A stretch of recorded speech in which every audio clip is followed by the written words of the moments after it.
Muy buenas noches, les habla el licenciado en Cultura Física y Deportes Paolo dos Santos Díaz López, que actualmente estudia la maestría en Metodología del Entrenamiento Deportivo por la Universidad de Londres, y que el día de hoy hablaremos de la planificación del entrenamiento para deportes de combate. La presentación verbal la integraré del entrenamiento en deportes de combate de los 4 bloques que llevamos con la materia con el doctor Rodrigo Damián Merlo, experto en este tema y que nos compartió mucha información al respecto y nos actualizó en este tema y en deportes específicamente de combate. Como introducción me gustaría empezar con esta frase que dice: la distancia entre el querer y el poder se acorta con el entrenamiento. Esta frase se la adjudican al doctor Armando Forteza de la Rosa, que falleció hace unos años lamentablemente, pero nos dejó su gran legado con el tema de las campanas estructurales, que más adelante las veremos, y que también con esta frase nos dice que no nada más es querer, que también tenemos que poner a los deportistas a entrenar para que puedan conseguir los resultados. Y pongo de ejemplo aquí al Canelo, que como bien sabemos, él tuvo una trayectoria desde las edades infantiles en este deporte del boxeo y que es un ejemplo claro de que la constancia y la correcta planificación del entrenamiento lo puede llevar a grandes logros deportivos e incluso a nivel internacional. Como contenido tendremos lo que son los modelos de planificación en deportes de combate, lo que es la caracterización de los deportes de combate y su importancia, la evaluación físico-funcional para cada deporte de combate y el desarrollo de las capacidades en los deportes de combate. Bloque 1. Comenzamos. Los modelos de planificación en deportes de combate. Lo primero que queremos es definir qué es la planificación. Planificar significa alejarse lo más posible de toda improvisación, organizando en la medida de lo posible y de forma ordenada el devenir de los acontecimientos, al objeto de lograr unos fines o metas previamente determinados. Es un tanto ambigua y utópica, y no suele ir más allá de una declaración de intenciones. La planificación es adelantarse a las acciones, según Mestre, 1997. ¿Por qué es ambigua y por qué es utópica? Porque es dudosa, a pesar de que siempre son utopías o siempre se ven ganadores o siempre se ven en los primeros lugares. Ningún entrenador planifica lesionar a su deportista o que vaya o que no vaya a dar el rendimiento que se desea. Por eso es utópica y es dudosa porque siempre está latente una lesión, siempre está latente una sobrecarga o todas las situaciones sociales que rodean al deportista que pueden intervenir en una planificación adecuada. Después de ahí tenemos que definir lo que es la periodización, que se describe como la secuenciación intencionada de las diferentes unidades de entrenamiento. Estas unidades son los ciclos y las sesiones de entrenamiento a largo, medio y corto plazo, para que el deportista pueda conseguir el estado deseado y los resultados planificados. Quiere decir que la periodización en sí es seccionar las diferentes etapas del entrenamiento, periodizar los contenidos que va a tener ese deportista para poder llegar a la forma deportiva que se desea. Después de ahí, para no confundirnos, lo que es la programación. La programación tiene como característica que es de menor extensión, es más puntual y puede ser evaluada y controlada. Cuando se concreta el proceso de entrenamiento, son exactamente las actividades, los ejercicios y las tareas que llevamos a cabo en cada una de las sesiones. Y a eso nos referimos con programar, que muchas veces lo podemos mal usar, como de referirnos a esta parte o esta parte del entrenamiento como la planificación o la periodización, que no, es la programación, es las tareas, las actividades y ejercicios que se van a realizar. Aquí también entrarían también los medios, los métodos, cuántas repeticiones, qué se va a hacer, cómo se va a hacer, en cuanto a qué se va a programar de entrenamiento. Después de ahí vamos a analizar lo que son los modelos de planificación clásica y vamos a ir en una línea de tiempo. El primer modelo, la primera propuesta surge en 1964 por el, el entrenador Medvedev, que es de la Unión de Repúblicas Socialistas Soviéticas. Él había intervenido desde los años 50 con modelos de planificación, pero en 1964 es cuando le da el carácter científico. ¿Y de qué se caracterizaba este? Pues bueno, que tenían una preparación, un periodo general, periodizaba lo que sería el periodo específico que se caracterizaba por una bajada en el volumen y una intensidad más alta con respecto al general, y una capacidad competitiva en el cual ya se podía tener más intensidad, más próximo a la competencia y una bajada en el volumen, buscando la supercompensación de su deportista. Este modelo fue el primero que se acuñó, se difuminó por el este por autores como Platonov y también en el occidente con autores como Bompa. Tiene méritos y deméritos de la periodización clásica. Tiene algunos méritos. Bueno, sirve para deportistas incluso en la actualidad en iniciación que estén desarrollando capacidades motrices y técnicas sin competencias. Tiene lo que Medvedev lo estableció como concepto científico en 1964, lo que sentó las bases de futuras formas a las demandas actuales de periodización deportiva. Y al día de hoy se utilizan muchos de los términos acuñados en esa época, como el concepto de macrociclo, el concepto de mesociclo, la distribución de las cargas en cuanto al volumen e intensidad del ejercicio, y más importante, la diferenciación entre preparación deportiva general y específica. Tiene algunas fallas que actualmente ya están obsoletas o algunos deméritos. No funciona bien con deportistas de alto nivel, puesto que el pico de rendimiento es muy longevo. Algunos entrenadores lo citaron en su día, que ya para cuando estaban las competencias, los cimientos en los que habían hecho toda esa preparación general ya estaban perdidos. El rendimiento concurrente de cargas diversificadas. Bueno, cuando uno se concentra en diferentes cargas, como lo propone este modelo clásico, pues en realidad no potencializas ninguna. Haces una carga hacia una capacidad e incluso puede ser contraproducente de forma negativa para otra. No necesariamente tienen interconexiones positivas que sumen a la forma deportiva del atleta. Debido a los distintos periodos de recuperación en los diferentes sistemas fisiológicos, los deportistas no alcanzan una recuperación suficiente. Esto se debe al heterocronismo de las cargas. Como van creciendo en forma muy heterogénea, algunas cargas se supercompensan y otras apenas se van a, a potencializar y se contraponen entre ellas. Algunas capacidades, al ser de forma simultánea, interactúan negativamente debido al déficit de energía y a la fatiga neuromuscular. Por querer rendir en una capacidad como la resistencia, ya no se tiene la energía suficiente para poder rendir en la capacidad de la hipertrofia o de la fuerza, por ejemplo, y viceversa. A eso se refiere. Y no permite muchos picos de rendimiento. Está pensada para una sola competencia.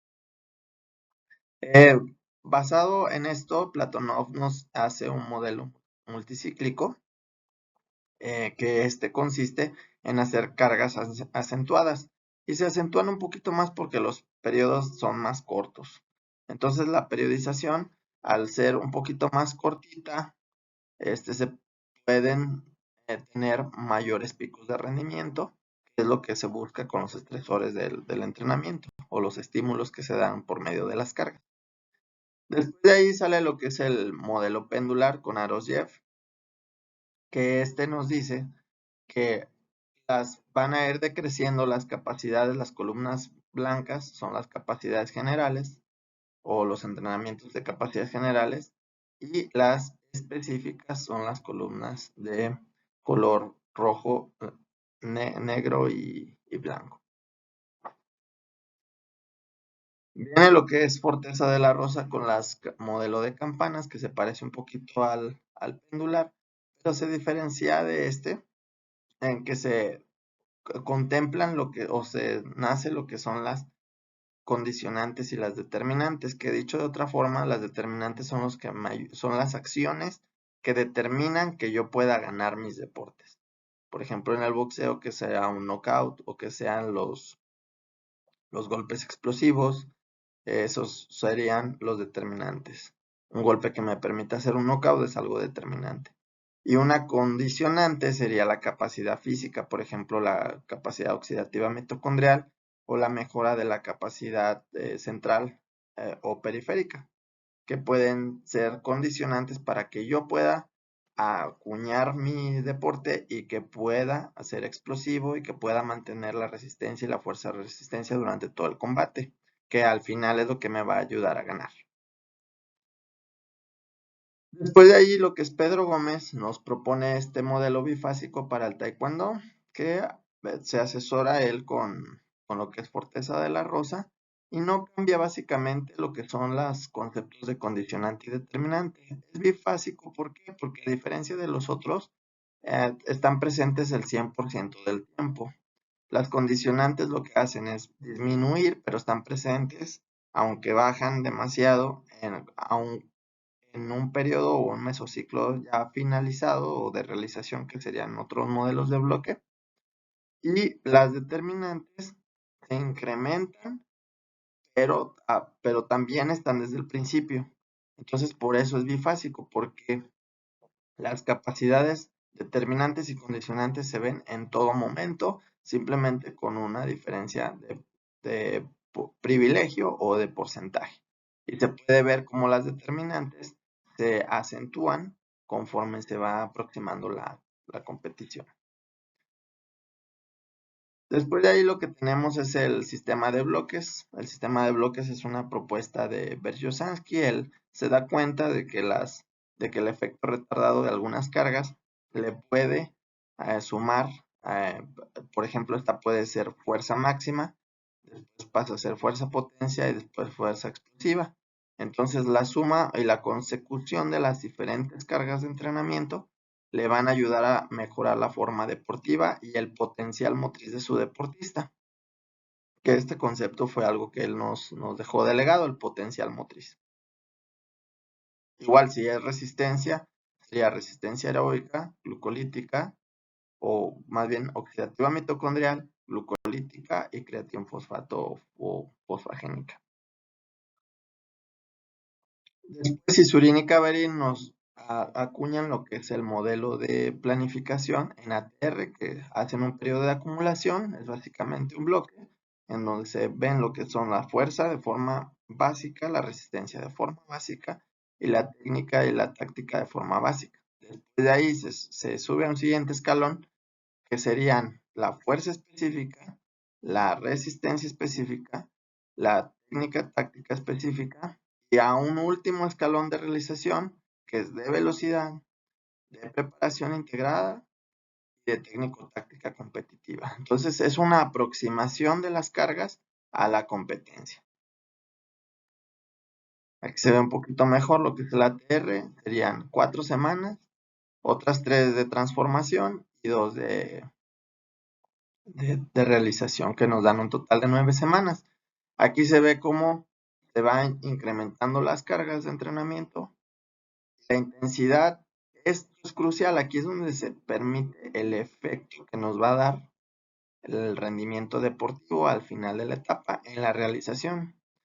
Se diferencian de la siguiente manera. La acumulación es para hacer una adaptación osteotendinoso-muscular, para que la estructura nos soporte el siguiente periodo, sería el trabajo específico y luego el especial para poder terminar la proximidad a la competencia. Ahora, para poder llevar un buen ATR tenemos que estar atentos como entrenadores a los efectos del entrenamiento, ya que son los que determinan cómo va a funcionar el organismo del deportista. Y la parte fisiológica nunca queda de lado, siempre está determinada para poder llevar una buena periodización, y poder concretar nuestros planes, ¿no? Que nos lleven a esa forma deportiva deseada. Bueno, el primer efecto del entrenamiento son el efecto agudo. que son todas aquellas respuestas orgánicas del cuerpo, principalmente de carga interna, a la hora que hacemos algún ejercicio. Y estas pueden ser desde la parte psicológica, de tolerar la voluntad para tolerar la fatiga, la respuesta de la frecuencia cardíaca por medio de la intensidad, y la sudoración es otro, la respuesta galvánica de la piel, la fatiga y someter a toda la estructura a la competencia. Eh, los efectos agudos pueden ser planificados. De hecho, es la idea que el entrenador y el deportista puedan programar ejercicios que les den el efecto deseado en esa adaptación por medio de la carga del entrenamiento. El efecto inmediato del entrenamiento es al día anterior de la carga de la sesión del entrenamiento. Puede verse reflejado en diferentes aspectos fisiológicos. Por ejemplo, la CPK puede estar alta en la sangre, la creatinfosfoquinasa, que es un indicador de que hubo destrucción a nivel muscular. Otro factor puede ser que la frecuencia cardíaca esté un poquito elevada, que puede ser de 5 a 8 pulsaciones en reposo con respecto a la basal normal. Y este es otro efecto inmediato. Los factores del apetito, los deportistas pueden incluso perder el apetito por efecto del sobreentrenamiento de la carga anterior. O también a nivel psicológico pueden tener una percepción de la carga bastante eh, complicada o bastante extrema. Tenemos lo que es el efecto acumulativo. El efecto acumulativo es cuando el deportista ya tiene ciertas adaptaciones o mejoras en las cargas de entrenamiento. Incluso los mismos estresores o los mismos tipos de entrenamiento que hacemos o que el deportista va a realizar semana tras semana, la reacción de su carga interna, la respuesta galvánica de la piel, lo que son su frecuencia cardíaca, van a ser menores. La respuesta ante los estímulos empiezan a decrecer. A esto se le llama principio de acomodación. Incluso el lactato sanguíneo empieza a disminuir y el umbral anaeróbico se incrementa. Lo que pasa es que la reacción de los deportistas a las cargas, su organismo responde con menos estresores. Ahí es momento de sorprender al deportista con nuevas cargas porque ya está adaptado. Y cuando un deportista está adaptado a cierta carga de entrenamiento, ya es inútil. Tenemos que sorprenderlo con nuevos estresores y nuevas cargas. Tenemos lo que es este concepto de Bergersansky, que es el efecto retardado. El efecto retardado lo que hace es lo que buscamos con el deportista.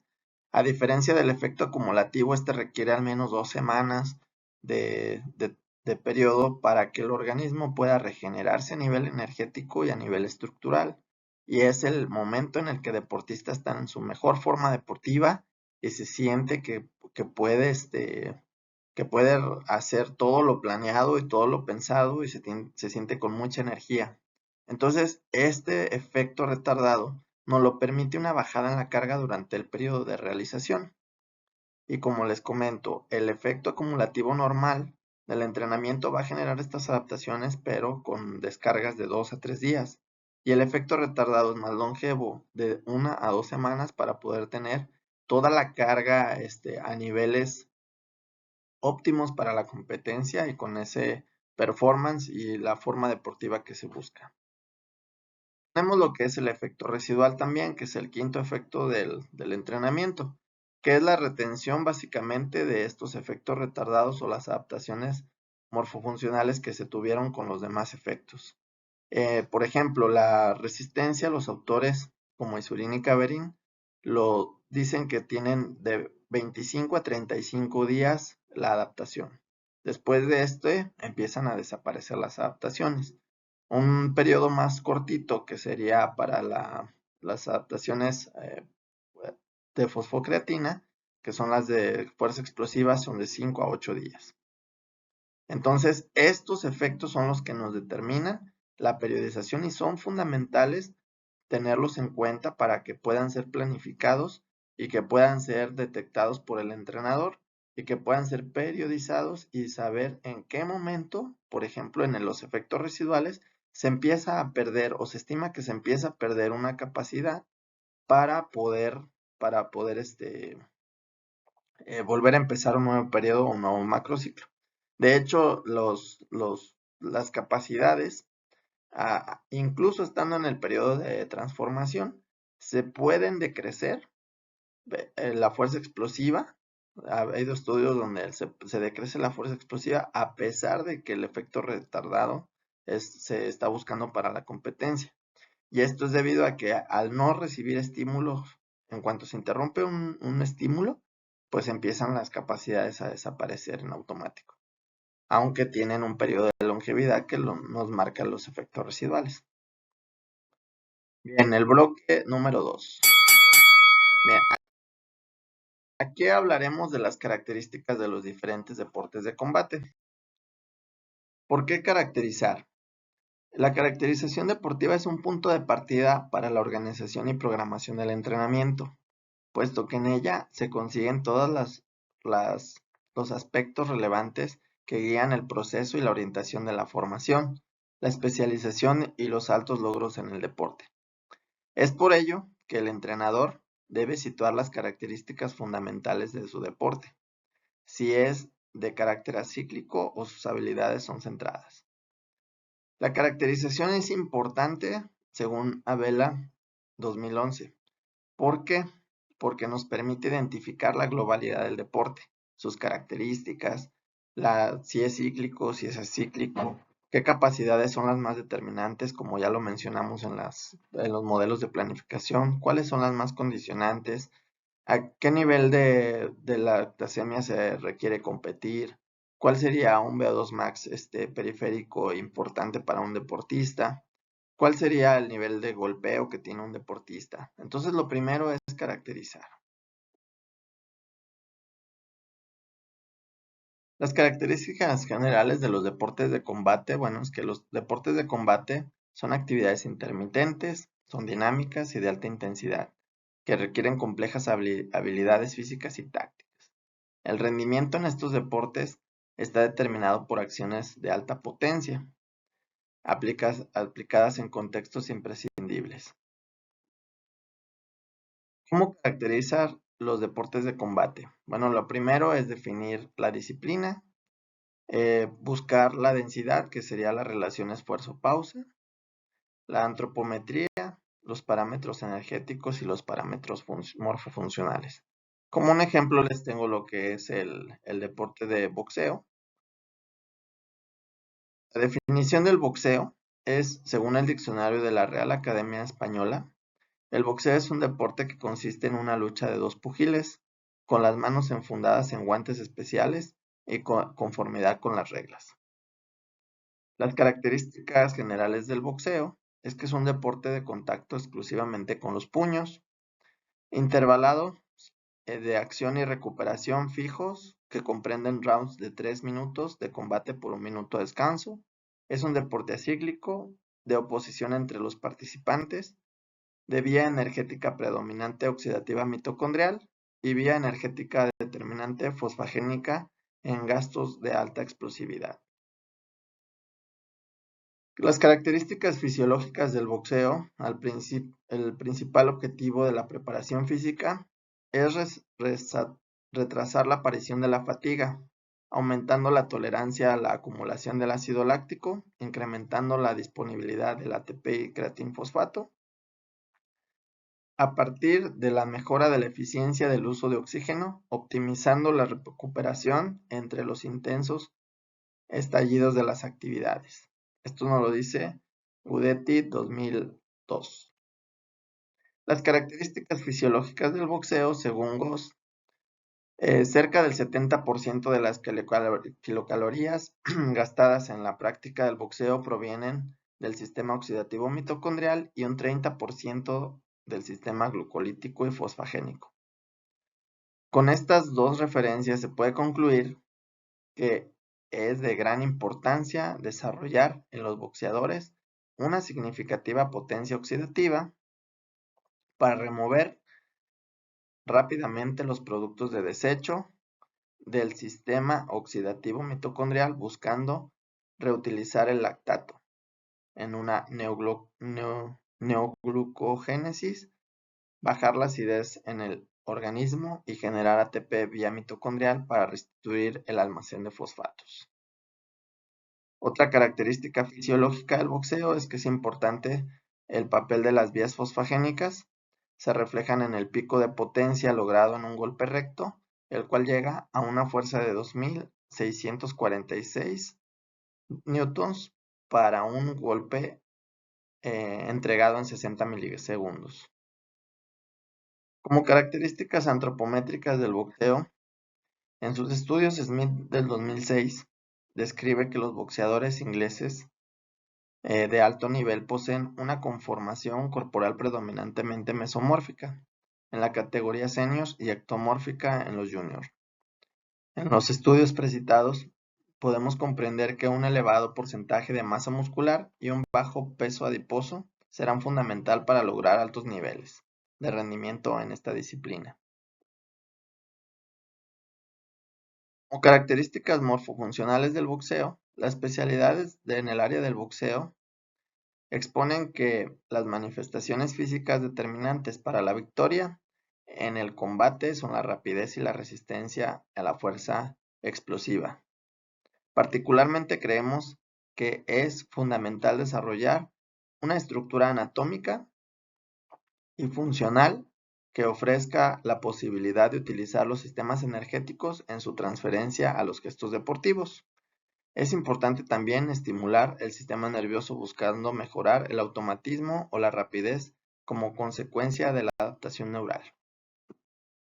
Entonces, como pudimos ver, estas fueron las partes para caracterizar a un deporte, que se compusieron por definir el deporte. Después de ahí, buscamos características del deporte.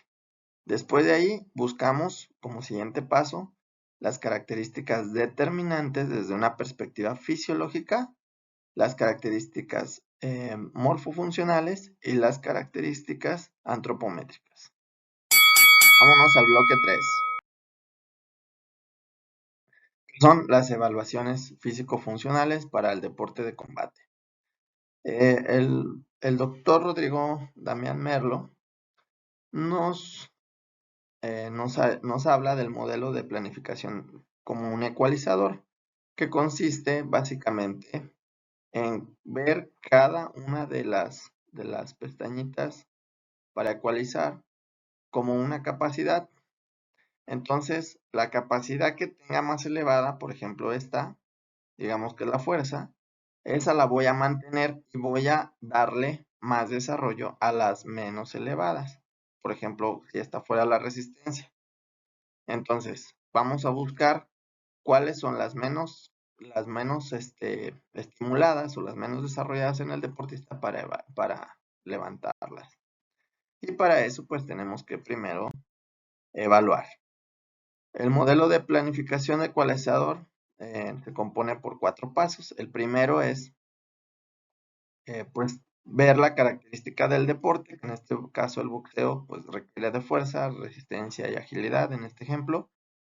Las características del deportista se hacen por medio de un test de fuerza, de un test de resistencia y de un test de agilidad. Y el método de entrenamiento. Si tengo la fuerza, la mantengo. Si no tengo la resistencia, la desarrollo. Y si tengo la agilidad, la mantengo. En este ejemplo. Entonces, caracterizamos el deporte. Caracterizamos al deportista. Determinamos si tiene o no tiene la capacidad. Y periodizamos el programa, ya sea de mantenimiento, de desarrollo.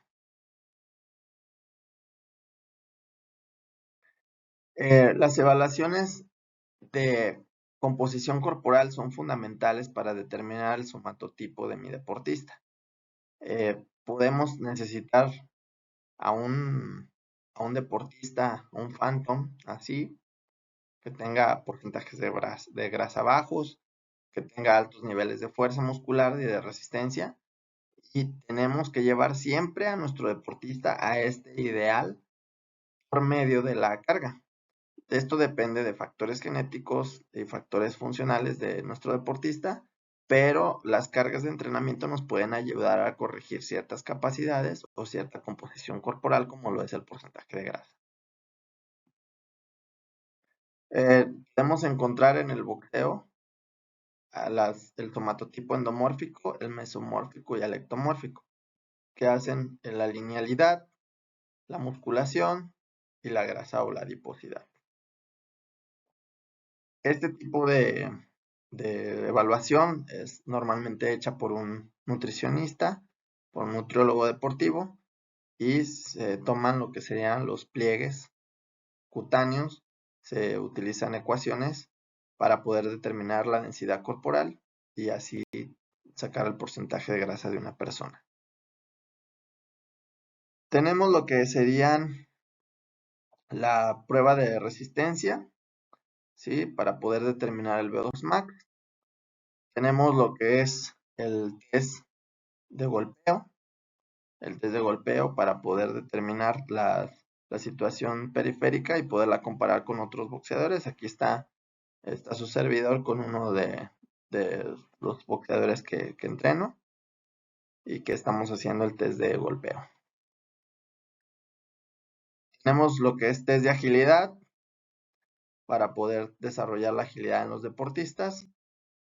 El test de agilidad de Illinois es el que yo utilicé, que se compone de una sección de 10 metros por 5 y aquí están las tablas de calificación para hombres y mujeres. El test consiste en salir en esta dirección, regresar, vas en zigzag, regresas en zigzag, vas hacia acá y terminas aquí. Y se toma el tiempo con un cronómetro. Tenemos que determinar la fuerza, tanto de tren inferior como de tren superior, y se hacen test de RM1. Y por último, el bloque 4.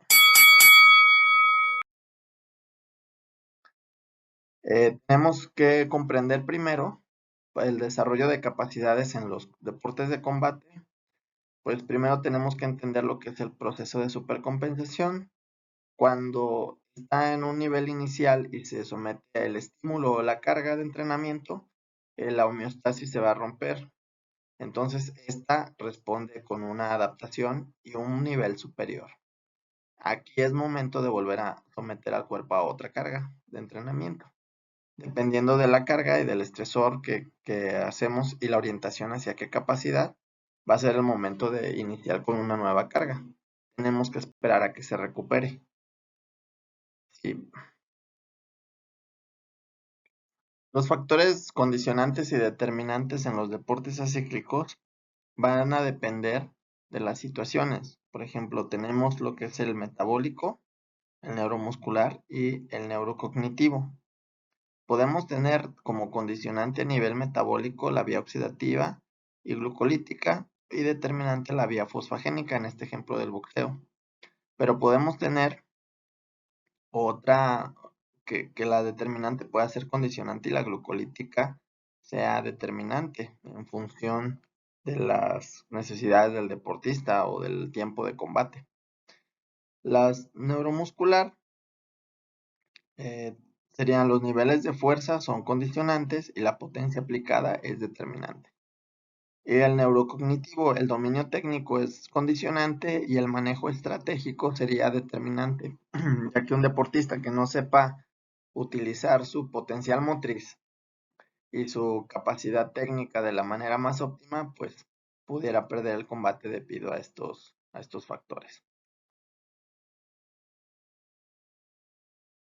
En la columna de trabajo tenemos lo que serían los 3 periodos de entrenamiento, que son generales, especiales y específicos, que se caracterizan por trabajos que no tienen acercamiento específico con el deporte, por ejemplo un press banca, un trabajo especial que ya es un ejercicio ya más dirigido, por ejemplo un lanzamiento de un balón medicinal de forma explosiva, que vamos transfiriendo la fuerza máxima a potencia, y después la fuerza explosiva ya con un compañero en un sparring de forma específica.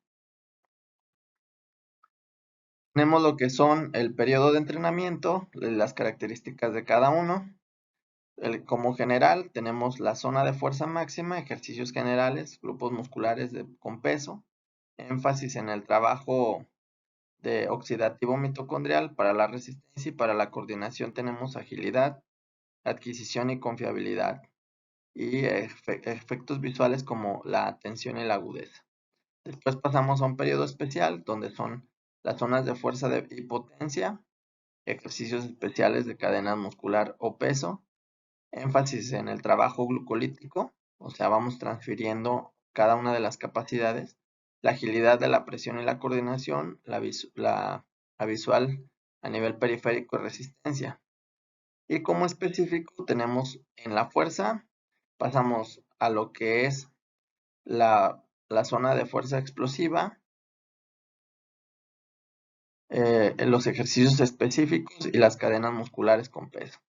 En la resistencia haríamos un énfasis en el trabajo fosfagénico, y en la coordinación, en la agilidad, economía del movimiento y la dominancia visual. Los entrenamientos o los tipos de entrenamiento van a ser morfológicos, que pretenden desarrollar las estructuras anatómicas como son los músculos, las articulaciones, y que nos van a ayudar a soportar las cargas de trabajo y las exigencias de la competencia, o sea, las siguientes cargas de entrenamiento. A nivel energético, que pretenden mejorar el aporte energético por medio del desarrollo de las vías metabólicas. También a nivel energético, lo que se pretende primero es incrementar las enzimas, la capacidad enzimática, y posteriormente que estas enzimas sean más sensibles a reaccionar ante un estímulo. Y a nivel coordinativo se busca mejorar la agilidad, la velocidad y la técnica del deportista. Como conclusiones de todo esto, este tema, tenemos que debido a los cambios en las densidades competitivas actuales, los deportes de combate requieren modelos de planificación que permitan periodizar más picos de rendimiento anuales. Los deportistas de alto nivel deben estar atentos a los efectos del entrenamiento. Es fundamental caracterizar el deporte en el que se va a competir para posteriormente evaluar y conocer la condición física o forma de nuestro deportista, y así determinar los métodos de entrenamiento para construir la forma deportiva. Y les comparto aquí la bibliografía, que mucho tuvo de mi profesor, del doctor Merlo, a quien estoy muy agradecido de este conocimiento que nos compartió, y otro tanto de algunos autores entre cubanos, y ahí tengo a Platonov y demás.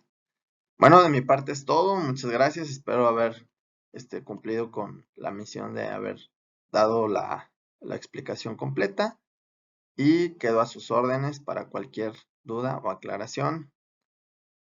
Hasta pronto.